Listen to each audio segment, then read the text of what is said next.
ಬೆಂಗಳೂರು ಏರ್ಪೋರ್ಟಲ್ಲಿ ಇಳಿತಾ ನಂಗೆ ಅನ್ನಿಸ್ತು ನಾನು ಇಲ್ಲಿಗೆ ಬಂದು ತಪ್ಪು ಮಾಡಿದೆ ಅಂತ. ನನ್ನ ಮಗಳಿಗೆ ಏನಾದರೂ ಆಗ್ಬೋದು ಅಂತ ನಂಗೆ ಭಯವಾಗ್ತಾ ಇತ್ತು. ನಾನು ನನ್ನ ಜೀವನದ ನೋವುಗಳು ಯಾವುದೂ ನನ್ನ ಮಗಳಿಗೆ ಗೊತ್ತಾಗಬಾರ್ದು ಅಂದ್ಕೊಂಡಿದ್ದೆ.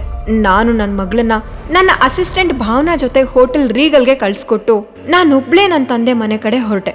ಮನೆಯೊಳಗಡೆ ಹೋಗ್ತಾನೆ ನನಗೆ ಹಳೆ ವಿಷಯಗಳೆಲ್ಲ ನೆನಪಿಗೆ ಬಂದ್ವು. ತಂದೆಯ ಬೈಗುಳ, ತಂಗಿಯ ನಿಂದನೆಯ ಮಾತುಗಳೆಲ್ಲ ಒಮ್ಮೆಲೆ ನನಗೆ ನೆನಪಾಯ್ತು. ಮುಂದೆ ಡಬಲ್ ಎಕ್ಸೆಲ್ ಹುಡುಗಿ ಕೂಡ ತನ್ನ ಕರಿನ ಅನ್ಕೊಂತಾಳೇನೋ.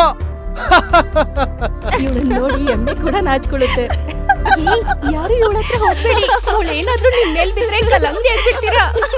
ನಿನ್ನ ಅಕ್ಕ ಕಾಲೇಜಲ್ಲಿ ಒಂದು ಕಾಂಪಿಟೇಷನ್ ಗೆಲ್ಬೋದು, ಅದರಲ್ಲಿ ಅವಳನ್ನ ಸೋಲ್ಸಕ್ ಯಾರ ಕೈಯಿಂದನೂ ಆಗಲ್ಲ. ಅದ್ ಯಾವ ಕಾಂಪಿಟೇಷನ್ ಗೊತ್ತಾ? ಮಿಸ್